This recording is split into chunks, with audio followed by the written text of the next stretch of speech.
settled in Mm-hmm. for the next episode of The Macbeef-Banquet podcast. That was really loud. That's okay. Yeah, it was. But we are recording. We are recording. Last The time I checked, I podcast. could see the line, moving across Exactly. the screen, and it looks like it's recording. This is episode 69 64. episode 64, and we are talking about movies today, Miles. 2 movies to be exact. Yeah. What movies are we talking about? Borat And subsequent movie. Moviefilm, yeah. Yeah, we watched both Borat movies. Yeah. What did you think, Miles? It was good. Yeah, I saw the first Borat like a couple of weeks ago. It was probably like a month ago, so it was kind of fresh in my mind already. Yeah. It was good. I think I actually laughed more at the second one. I think. For sure. What do you think that was because you had seen it? I think that's part of it. Yeah. Do you feel like you laughed more at the first one when you first watched it, or do you feel like you still laughed at the second one more? No, I did actually laugh quite a bit at the first one when I first saw it. Yeah, because it is pretty funny. Mm-hmm. Both were pretty good. I think I like the reaction shots in both were pretty well done. Where it's like they'll like the joke or whatever, or the funny thing will happen, and they'll see someone's face and they're like, "What the fuck?" Yeah, I mean that's definitely one of the highlights of that style comedy. Mm-hmm. But yeah, which one did you like better? It's hard. I think I like them both.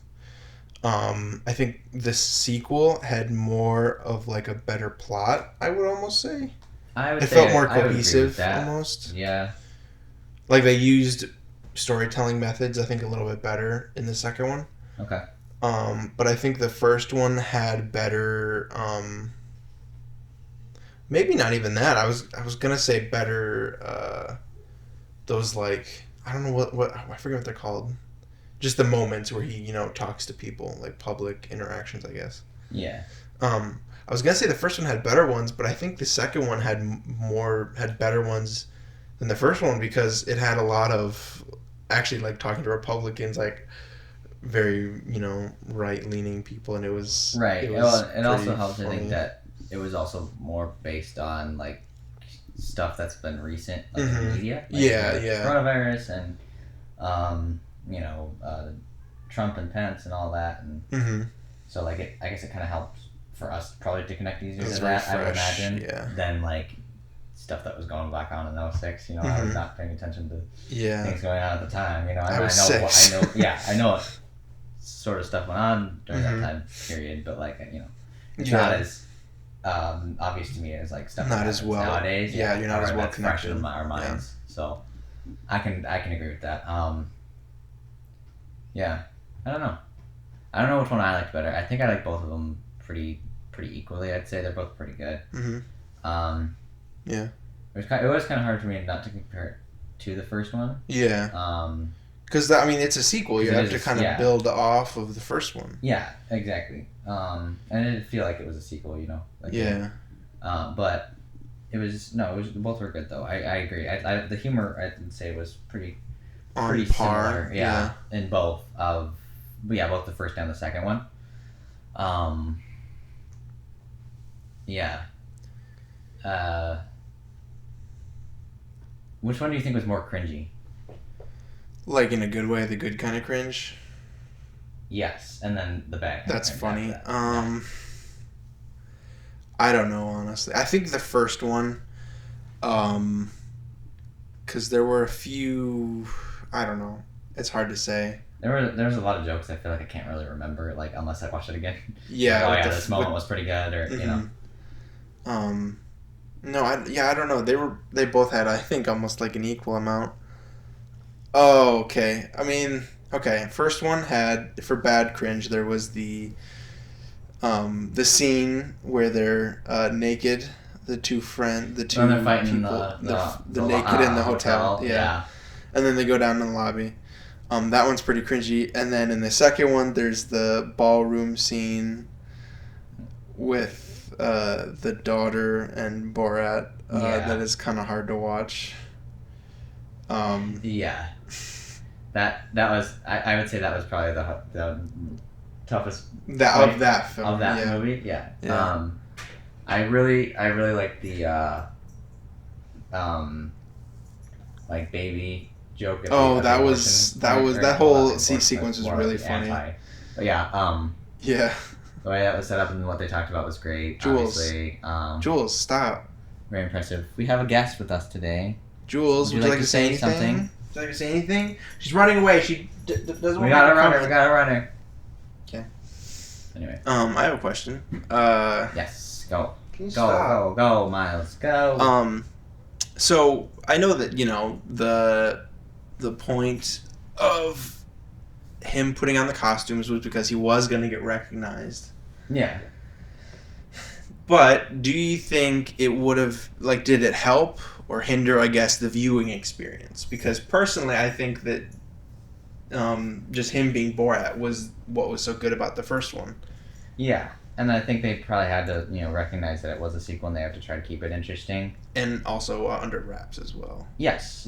Or else every shot would get ruined. Oh, right. Yeah, exactly. So it's a lot more difficult to tell the story or whatever and do the things they're trying to do. Mm-hmm. Otherwise, and also, it was with I didn't mind it though. I liked it. I thought it was good. Mm-hmm. Simply because it was a reoccurring bit, almost with the changing of the title. Mm-hmm. That they changed it 3 times or whatever. Oh, that was good. Yeah. I like that bit a lot too, where they kind of come back to it and keep it recurring, but in sort of an interesting way. Mm-hmm. Now the costumes, I guess I would say they did get a little old by the end, towards the end, but I don't think it was that bad. Not to me anyway. Mm-hmm. I don't know. I don't think it was anything that I was all right, stop just changing costumes or whatever. I wasn't complaining mm-hmm. about it by any means. Yeah. Either. The fact that he wore a Klansman hood and then changed into Donald Trump was odd. Was very odd. And that no one stopped him. No one stopped him. And he's how did he get past this point? And he got just the amount of times that people will just people's reactions just as if it was normal things to talk about or yeah.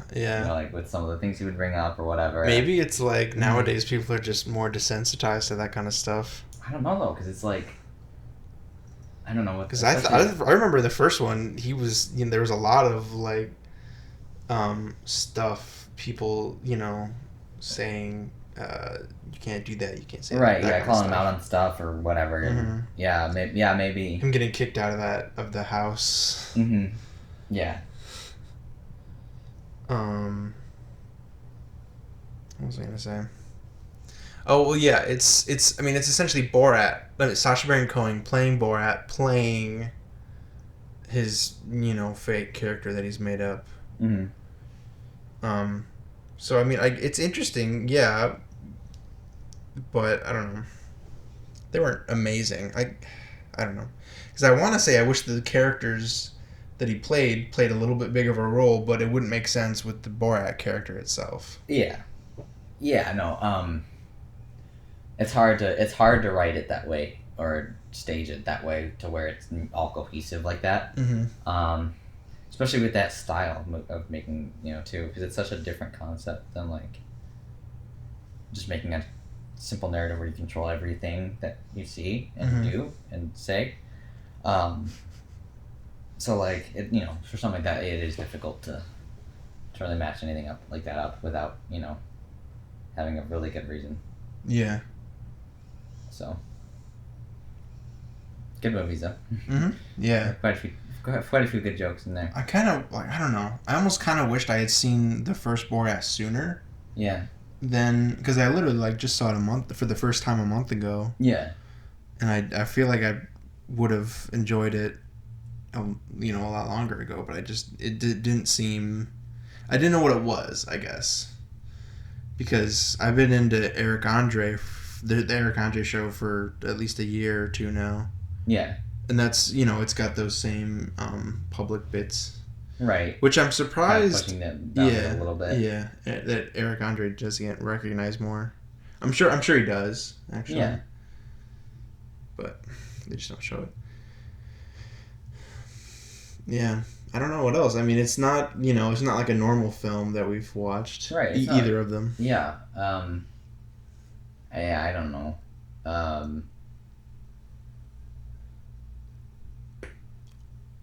You right?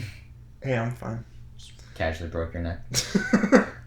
What would you ever want to do? I mean, we kind of talked about it before. Would you ever want to do those kind of like public?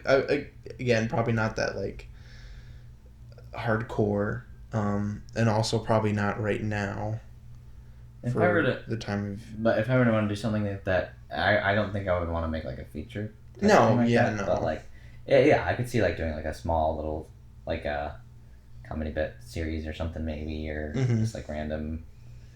Like if we made it for like the YouTube channel or something and just do fake, Yeah, I don't think a whole feature would be necessarily something we want to do. It's just difficult because like both times like the story isn't you don't like it's not like well that's not true. There's it does follow a sort of a typical narrative structure, but like it's also different in some ways because it's like I don't know they hit the lowest point or whatever and then it turns out okay and it goes back to it's a very simple plot. I don't know. Yeah.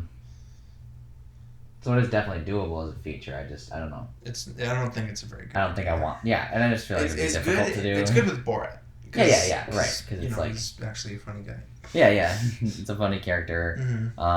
Great moments in there. Some cringy, some not so cringy, just really funny. And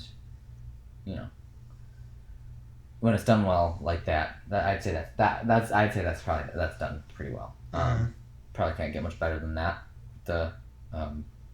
With the comedy and the writing.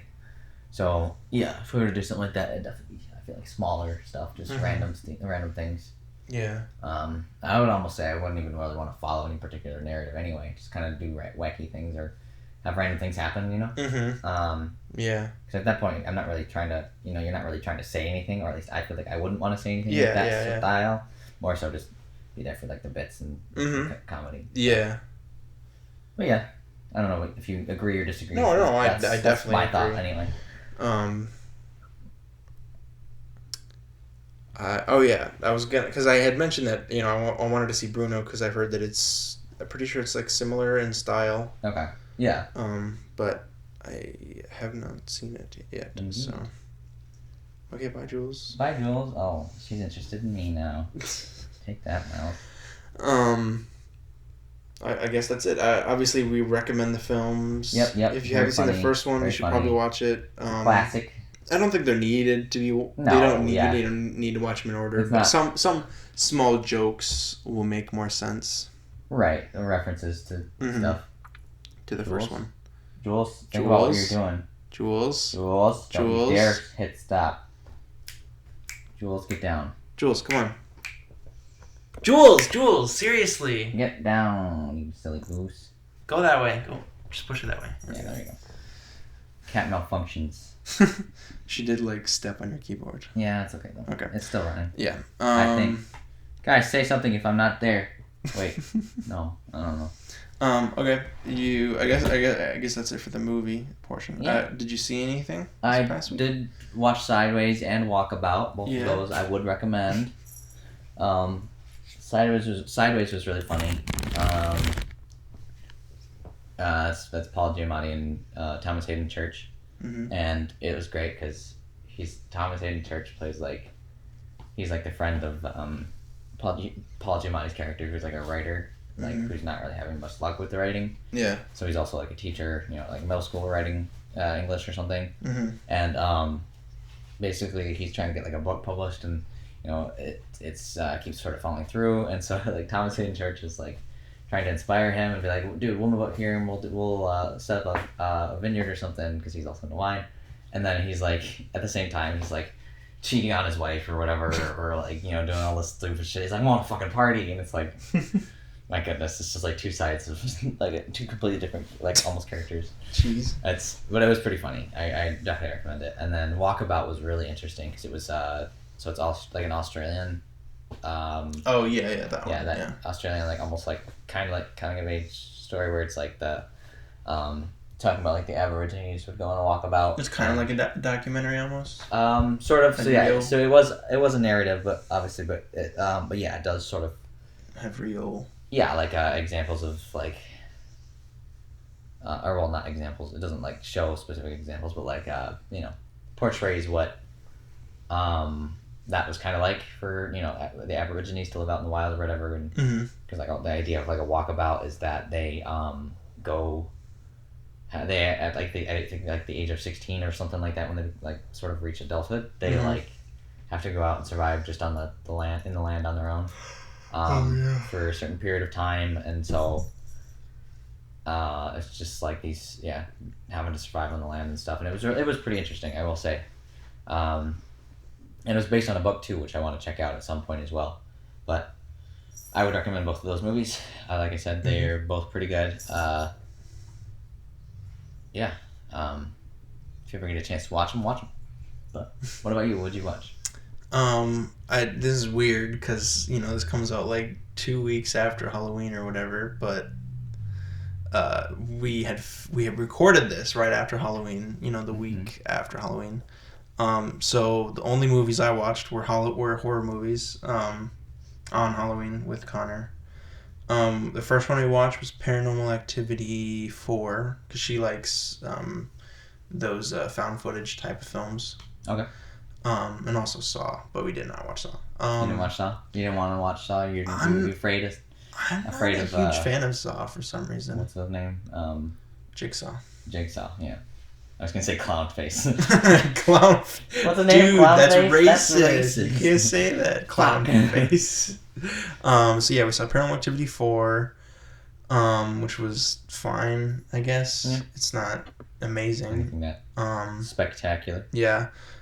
Creep, which it's on Netflix. I recommend that one. It's not like amazing. I kind of wish it was scarier, honestly. It wasn't that scary, but like it was good. That's all I'll say. It's another, found footage type of film. I had picked that one. And it looked good. And there's a sequel that I'll probably try and watch at some point. What's it called? Creep 2. Creep 2, very original. Yeah. And then to end the night, we saw The House. Saw? You watched Saw? The House at the End of the Street. Oh, yeah, with that was the first time I've ever seen it. Jennifer Lawrence? Yeah.